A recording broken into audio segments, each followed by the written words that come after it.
सभी वैष्णव भक्तों को सादर जय श्री कृष्णा। एक बार ऐसा हुआ, कुबेर भंडारी भगवान शंकर के पास आए। शिव जी को वंदन करके उनसे कहा, मेरे पास बहुत संपत्ति है, मुझे आपकी सेवा करनी है, मुझे कोई सेवा बताओ। शंकर भगवान ने कहा, यहाँ कोई सेवा नहीं है, मुझे किसी भी वस्तु की जरूरत नहीं है। सर्व वैष्णवों के गुरु शिव है, सभी के सदगुरु शिव है। भागवत में अनेक बार शिव जी के लिए जगतगुरु शब्द आया है। जगत में जितने भी धर्म संप्रदाय हैं, सभी शिव जी से ही निकलते हैं। शिव जी सभी के सदगुरु हैं। शंकर भगवान ने कहा, मेरी कोई सेवा ही नहीं है। वैष्णव उसी को कहते हैं जो दूसरे को सेवा देता है। मेरी कोई सेवा करे ऐसी जिसकी इच्छा है, वह क्या भक्ति करेगा। सर्व वैष्णवों के आचार्य शिव है। शिव किसी की सेवा लेते ही नहीं है। जो सेवा देता है वही वैष्णव है, सेवा मांगता है वह वैष्णव नहीं है। आपकी जो सेवा करेगा वह आपके पुण्य को भी ले जाएगा। सेवा लेने की इच्छा रखना ही नहीं, दूसरे की सेवा करने की इच्छा रखना। शिव जी ने कहा, मेरी कोई सेवा ही नहीं, किसी भी वस्तु की जरूरत नहीं है। श्री राम ही शिव जी के धन है। मेरे हृदय में राम है, दूसरा क्या चाहिए। किसी भी वस्तु की जरूरत नहीं है, मेरी कोई सेवा ही नहीं है। मेरे राम की सेवा करो, मेरे बालकृष्ण की सेवा करो। कुबेर ने कहा, महाराज, राम कृष्ण की सेवा तो हम करते ही हैं, आपकी सेवा करनी है, मेरी कोई सेवा ही नहीं। शिव सेवा लेते ही नहीं है। किसी भी वस्तु की शिव जी को जरूरत नहीं है। जिसके हृदय में नारायण है उसको भला किस चीज की जरूरत होगी।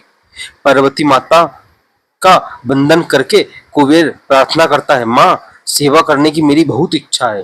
रोज माता जी को प्रार्थना करता है, मुझे सेवा बताओ, मुझे सेवा बताओ।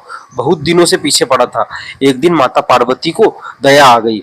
माता पार्वती जी ने कुबेर से कहा, तेरे पास बहुत संपत्ति है तो सोने का राजमहल बनवा दे, फिर उनको समझा करके मैं ले जाऊंगी। कुबेर को बहुत आनंद हुआ, मेरी संपत्ति का उपयोग शिव सेवा में होगा, मेरे राजमहल में भगवान शंकर विराजेंगे। उसने सर्व संपत्ति अर्पण की, सोने का राजमहल बनवाया। सभी को आश्चर्य हुआ। माता पार्वती जी प्रसन्न हुई। ग्रंथों में ऐसा वर्णन है कि शिव ब्रह्म है, माता पार्वती ब्रह्म विद्या है। ब्रह्म और ब्रह्म विद्या के अधीन रहता है। भगवान शंकर माता पार्वती के अधीन रहते हैं। पार्वती माता जो कहती है वही शिव करते हैं। इसका एक कारण है। भगवान शंकर प्रायः दो ही काम करते हैं, समाधि में ही रहते हैं। समाधि से जागने के बाद माता पार्वती जी से ऐसा प्रश्न पूछती है कि शिव जी की कथा करनी ही पड़ती है। समाधि में जो आनंद मिलता है वही कथा में भी मिलता है। समाधि में जगत की विस्मृति होती है, कथा में भी जगत की विस्मृति होती है।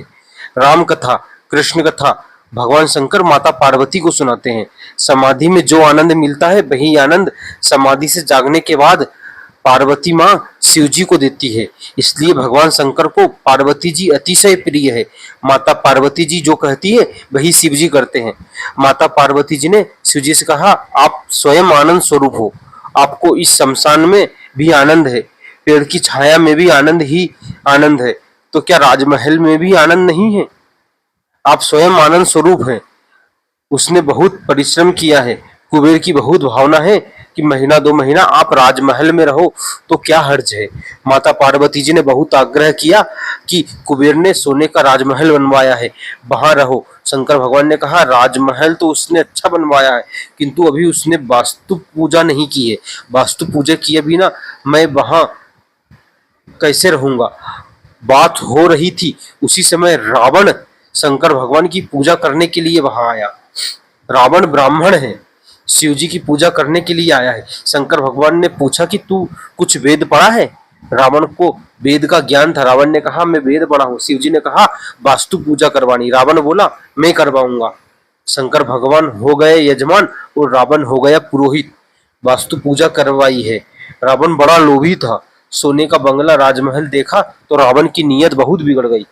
उसके मन में आया कि यह राजमहल किसी तरह मुझे मिल जाए तो कैसा सुंदर है।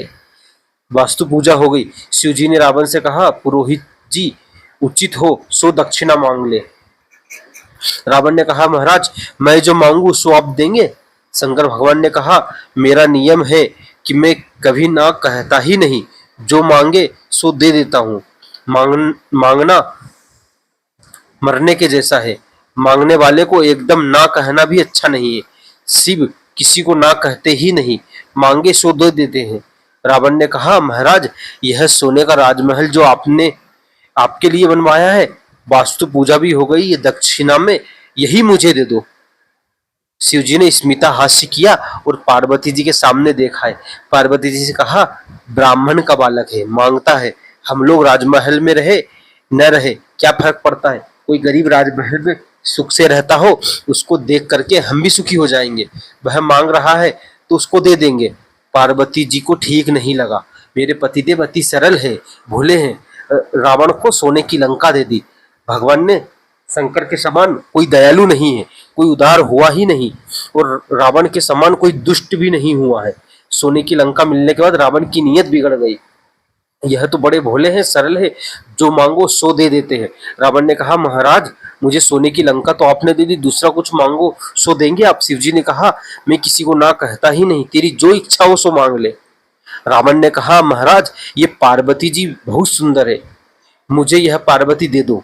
शिव जी ने स्मिता हास्य किया और कहा, मुझे विवाह करने की इच्छा ही नहीं थी, ये तो सभी देवी देवताओं का बहुत आग्रह था, नारायण जी की बहुत इच्छा थी, इसलिए मैंने शादी करने के लिए तैयार हो गया था। शादी करने से पहले ही कामदेव को जला करके भस्म कर दिया था। इसकी मुझे कोई खास जरूरत नहीं है। तुम्हें बहुत अच्छी लगती है तो तू ले जा यहाँ से। पार्वती जी को दे दिया है। जगत के इतिहास में ऐसा उदार कोई हुआ नहीं है। माता पार्वती जी को आश्चर्य होता है, मेरे पति कैसे सरल है, मेरा भी दान कर दिया। माता जी को रावण के साथ जानने की इच्छा नहीं थी। माता पार्वती ब्रह्म विद्या है। ब्रह्म विद्या रावण के घर में रहे तो रावण मरे नहीं, अमर हो जाए। देवों को भी चिंता हुई। रावण पार्वती माता को ले जाता है। पार्वती माता ने उस समय गोपाल कृष्ण श्री कृष्ण का स्मरण किया। श्री कृष्ण अति सरल है। बाल कृष्ण के लिए कोई थोड़ा सा माखन मिश्री ले जाए तो बाल कृष्ण को आनंद होता है। बाल कृष्ण नाचने लगते हैं, मेरे लिए माखन लाया है, उन्हें आनंद होता है। बाल कृष्ण जैसे भोले हैं वैसे ही कपट करने में बहुत होशियार है। उनके समान कपट करने वाला इस संसार में कोई हुआ ही नहीं। पार्वती माता ने गोपाल कृष्ण का स्मरण किया है। हे गोपाल, हे गोविंद, मुझे रावण से छुड़ाओ, मेरी रक्षा करो। रावण पार्वती माता को ले जाता है। मार्ग में उसको एक ग्वाल मिला है। ग्वाल ने रावण को वंदन किया है। रावण बड़ा घमंडी है, जो अभिमानी है उसी को मान दो, उसी की प्रशंसा करो तो वह मूर्ख हो जाएगा, वह भान भूल जाएगा। रावण को मान दिया है। आप बड़े वीर हैं, आपके जैसा वीर पुरुष कोई हुआ ही नहीं है, कहीं आपकी हार हुई ही नहीं, आप ये किसको ले जाते हैं। रावण ने कहा, शिव जी ने मुझे सोने की लंका दी है और ये पार्वती जी भी मुझे दे दी है, अब मुझे कोई मार नहीं सकता, मैं अमर हो गया हूँ, ये पार्वती जी के घर लेके जा रहा हूँ। तब ग्वाल हंसने लगा। रावण ने पूछा, क्यों हंसते हो? तो ग्वाल ने कहा, यह पार्वती नहीं है, ऐसी तो पार्वती की दासी होती हैं। शिव जी तुम्हें पार्वती कैसे दे देंगे?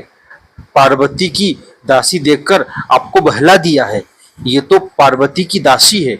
माता पार्वती जी के श्रीअंग से कमल की गंध निकलती है, सुगंध आती है। माता पार्वती ब्रह्म विद्या है। माता पार्वती के श्रीअंग में मल नहीं है, मूत्र नहीं है, रुधिर नहीं है, मांस नहीं है, ब्रह्म विद्या ही पार्वती है। शिव ब्रह्म रूप है। माता जी के श्रीअंग से कमल की गंध निकलती है। बराबर परीक्षा करो, कमल की गंध ना आए तो समझना कि यह पार्वती की दासी है। रावण की बुद्धि बिगड़ गई।